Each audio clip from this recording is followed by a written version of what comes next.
యత్ర రఘునాథ కీర్తనం తత్ర తత్ర కృతమస్తకాంజలిం బాష్పవారి పరిపూర్ణలోచనం మారుతిం నమత రాక్షసాంతకం అంటారు. మీరు పారిజాత వృక్షం దగ్గరికి వెళ్ళండి. పూలు కొయ్యకూడదు, ఆ చెట్టు నుంచి కింద పడినవే తీసుకోవాలి పూజ చేయటానికి. ఆ యొక్క పారిజాత వృక్షాన్ని గట్టిగా కొమ్మలు పట్టుకొని అలాగా ఊపితే జలజలగా ఆ యొక్క పుష్పాలు ఎలా అయితే పడతాయో, రామకథ అప్పుడే అయిపోయిందా?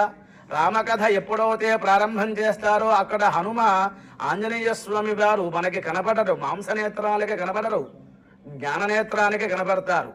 ఏదో ఒక రకంగా రూపంలో వస్తారు, అక్కడ వింటారు, చూస్తారు. కథ అయిన తర్వాత వెళ్ళలేక ఆ పారిజాత వృక్షం యొక్క పుష్పాలు ఎలా అయితే పడిపోతూ ఉంటాయో కంటిధారగా ఆయన వెళ్ళిపోతూ ఉంటారు. ఉద్యదాదిత్య సంకాశం ఉదరాభుజక్రమం కందర్పకోటి లావణ్యం సర్వ విద్యా విశారదం.